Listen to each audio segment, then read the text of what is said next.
Hi అండి, good morning. Welcome back to our channel లోగని all in one journey. అందరూ ఎలా ఉన్నారు? బాగున్నారా? అందరూ బాగుండాలని బాబావారిని అయితే మనస్ఫూర్తిగా కోరుకుంటున్నాను. ఇది బుధవారం లాగా అనమాట. నా పని అంతా కంప్లీట్ అయ్యేటప్పటికి మార్నింగ్ 9 అయిపోయింది. పిల్లలు అయితే లేచి బ్రష్ చేసుకొని ఏంటిది లూడో ఆడుకుంటున్నారు గేము.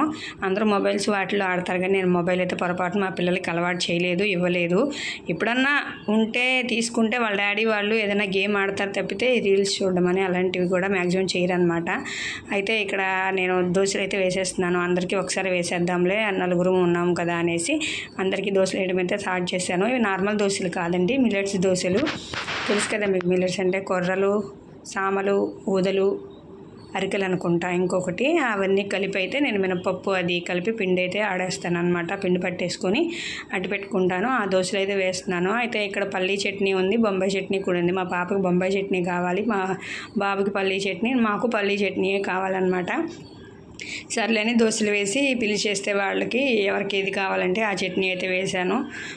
కొంతమంది అయితే రెండు మిక్స్ చేసుకుని కూడా తింటారనమాట. అలా ఎవరికి ఏది కావాలంటే అది వేసి ఇచ్చేసి నేను కూడా టిఫిన్ అనేది వేసేసుకున్నాను అనమాట. ఒక్కొక్కరికి వేసి ఇచ్చేసిన తర్వాత ఇంకా నెక్స్ట్ అయితే ఈరోజు రైతు మార్కెట్కి వెళ్ళాల్సిన పని కూడా ఉంది.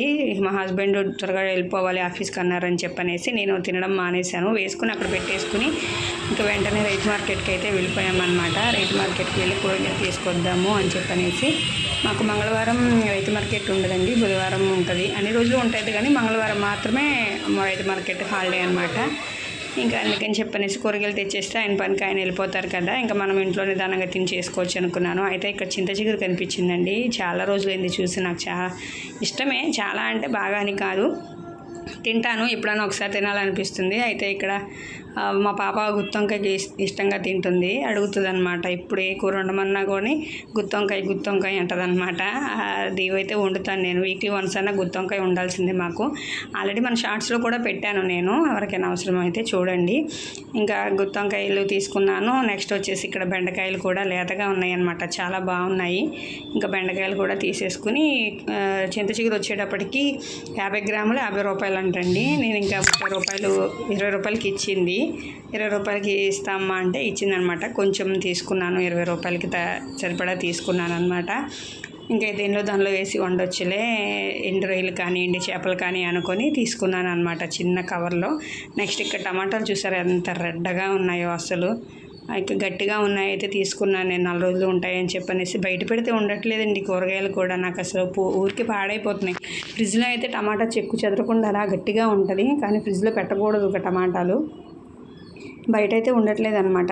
ఇక ఇంటికి వచ్చేసాము. ఇంకా నాట్లు చూడండి ఎలా అయిపోయినాయో, మెత్తగా అయిపోయినాయి. మా పిల్లలు కూడా వదిలేశారు, వాళ్ళని తీసుకెళ్ళలేదు రైతు మార్కెట్కి, వాళ్ళు వదిలేశారు. ఇంకా అవి కవర్ చేసుకుని వాళ్ళకి పెట్టి నేను కూడా తినబుద్ధి కాలేదు అంత చల్లారిపోయిన తర్వాత.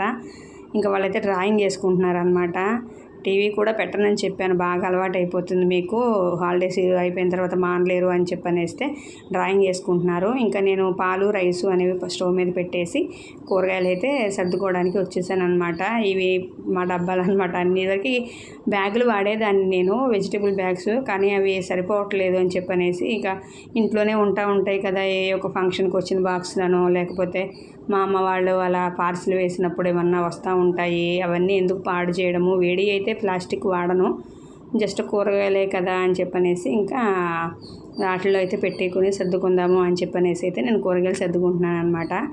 అది చింత చిగురు అంత వచ్చిందనమాట క్యారీ బ్యాగ్లో. ఇంకా అది పక్కన పెట్టేసి ముందు ఇవన్నీ సర్దేసుకుందాము, నెక్స్ట్ వండేది చూడవచ్చులే, రైస్ పాలు ఎడిదిరిగా అయిపోతున్నాయి కదా అని చెప్పనేసి అయితే ఇవి సర్దుకున్నాను.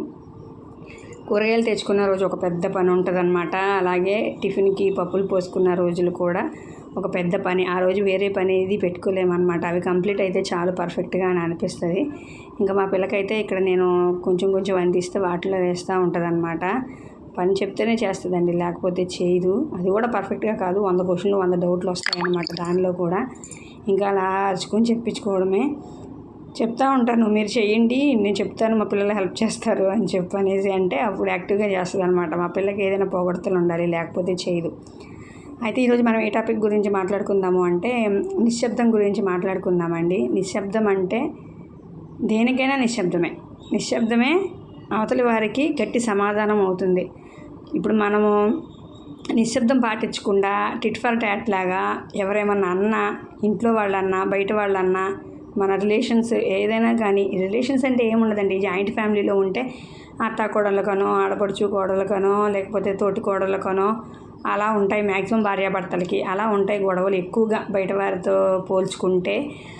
అలాంటప్పుడు ఏం చేయాలంటే టిట్ ఫర్ టాట్ లాగా మాట అనగానే అనేయడం కాదండి. అలా అంటే ఇంకా మనకి వాళ్ళకి తేడా అనేది ఒకటి ఉండదు. ఇంకోటి ఏంటంటే కాలం చెప్పే సమాధానం కూడా వాళ్ళకి అర్థం కాదనమాట. ముందు ఫస్ట్ ఆఫ్ ఆల్ మనం మైండ్లో పెట్టుకోవాల్సింది ఏంటంటే మన సైడ్కి సంబంధించి ఎలాంటి మిస్టేక్ అనేది ఉండకూడదు, నోరు జారడం ఉండకూడదు, తప్పు చేయడం అనేది ఉండకూడదు. ఇవన్నీ ఉన్నప్పుడే మనము ప్రకృతి ఇచ్చిన కొన్ని ఇలాంటి రూల్స్ అనేవి పాటించడానికి అర్హులం అవుతాం. మన ఇష్టరాజ్యంగా మనం మాట్లాడేసి, తిట్టేసి, చెందేసి చేసేస్తే మనం ఇలాంటివి పాటించడానికి కూడా అర్హులం కాదనమాట. ఓర్పు ఉండాలి. ఇప్పుడు చాలామంది ఉంటారు, అసలు ఎందుకు నేను అనవసరంగా అంటున్నారు, నేను ఎలా చూసుకుంటాను, ఎలా ఉంటాను, అయినా కానీ నాకు ఈ నిందలు తప్పటం లేదు, నాకు ఇంట్లో వాళ్ళు ఇలా బాధ పెడుతున్నారు, నన్ను అర్థం చేసుకోండి, ఎవరు అర్థం చేసుకుంటారు అని చెప్పని వాళ్ళ గురించి వాళ్ళు నేను ఇలా కాదు అలా నేను అలాంటి దాన్ని అని చెప్పుకుంటారు. కొంతమంది చాలామంది సెన్సిటివ్ మైండెడ్ మెంటాలిటీ వాళ్ళు ఉంటారు పాపం. వాళ్ళ లాంటి వాళ్ళు చేయండి ఇలాంటిది. అప్పుడు నిశ్శబ్దం మీరు పాటించారంటే అదే సమాధానం అవుతుంది.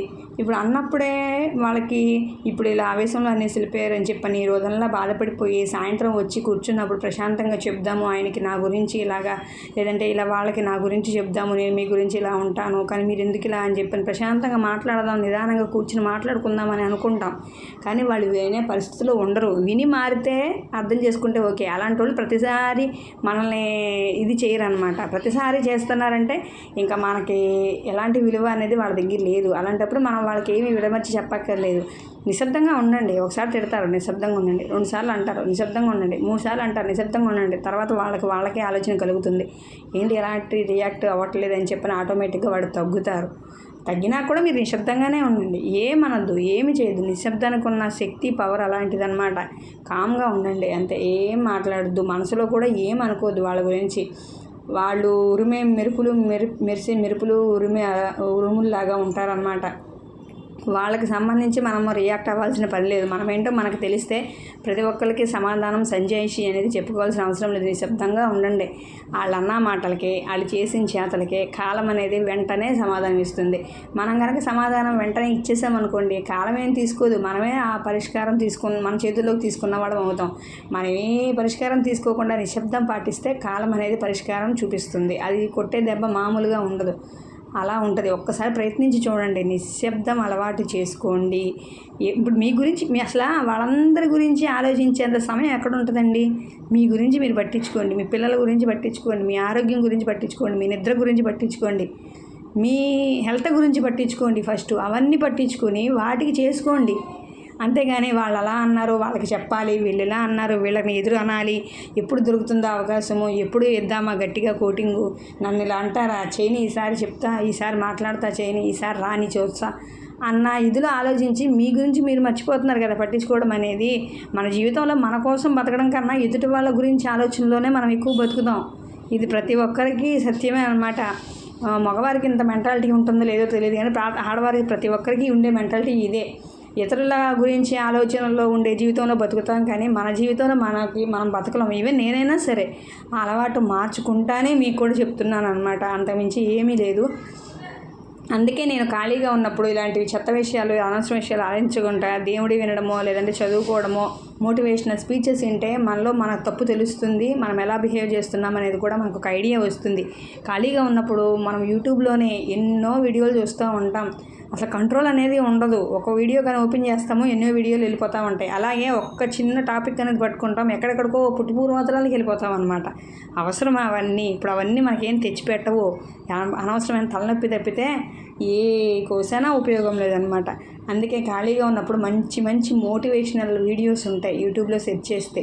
అసలు అవి వింటే మన జీవితం అంటే ఏంటో తెలుస్తుంది మనకి. మన జీవితం ఏ రకంగా ఉపయోగించుకోవాలి, మనం ఏ రకంగా ఉపయోగించుకుంటున్నాము, ఎలా బతుకుతున్నాము అనే విషయాలు, ఎన్నో విషయాలు తెలుస్తాయి అన్నమాట.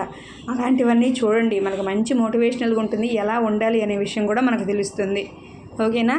అనవసర విషయాలు ఆలోచించి బుర్ర పాడు చేసుకుని మనసు పాడు చేసుకుని అలాంటివన్నీ ఏమీ చేయకండి. మంచిగా ఉండండి, మంచివి వినండి, నిశ్శబ్దం పాటించండి. అంతకుమించి నిశ్శబ్దానికి మించిన ఆయుధం అయితే లేదనమాట.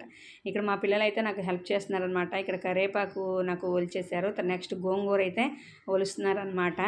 ఇంకా గోంగూర కూడా ఒలిచిన తర్వాత డ్రాయింగ్ చేసుకుంటారని చెప్పనేసి వాళ్ళే వచ్చి ఒలుస్తున్నారు. దానిలో కూడా పోటీలే. ఇంకా నేను మిగిలిన కూరగాయలన్నీ ఇలా బాక్సులో పెట్టేసుకుని ఫ్రిడ్జ్లో అయితే సర్దేసుకున్నాను అనమాట.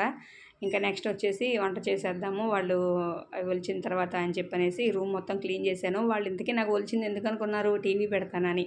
లంచం ఏదో ఒకటి ఉండాలన్నమాట వీళ్ళకి. లంచం లేనిదే పని చేయరనమాట వీళ్ళు. ఇక్కడికి 12:15 అయిపోయిందనమాట.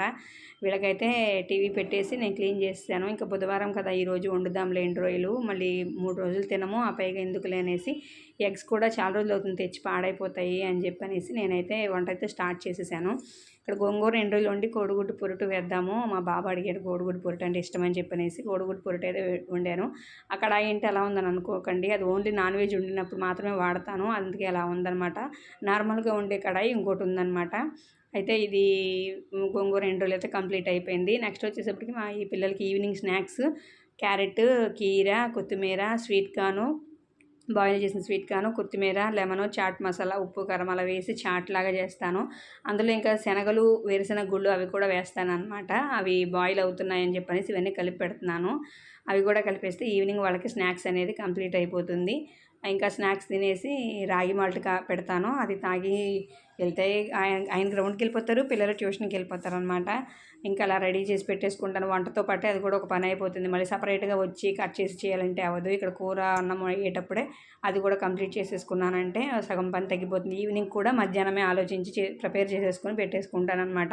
ఎందుకంటే మధ్యాహ్నం కొంచెం బద్ధకం వస్తుంది కదా, మళ్ళీ వెంటనే లేచి ఇలా చేయాలంటే కొంచెం ఎంతైనా కష్టంగా ఉంటుంది. పనిలో పని అయితే అయిపోతుంది కదా అని చెప్పనేసి అలా అయితే నేను చేసుకుంటాను. ఇక్కడ కర్రీస్, రైస్ కూడా అయిపోయింది. రైస్ ముందే అయిపోయింది కదా. ఇంకా నెక్స్ట్ వచ్చేసప్పటికి గిన్నెలు ఉన్నాయి. ఇది చింత చిగురు అనమాట. ఈవినింగ్ ఎలా అయినా సేల్ చేయాలి దీన్ని అని చెప్పని ఇక్కడే పెట్టేశాను. ఇంకా గిన్నెలు ఉన్నాయి, ఇవి కూడా కంప్లీట్గా క్లీన్ చేసేస్తాను. ఇది ఈరోజు వీడియో. ఈ వీడియో నచ్చితే లైక్ చేయండి. మరొక మంచి వీడియోతో కలుద్దాము. వీడియో గురించి మీకు ఏమైనా కమెంట్ చేయాలంటే కమెంట్ చేయండి. మళ్ళీ కలుద్దాం. అంతవరకు బాయ్ బాయ్.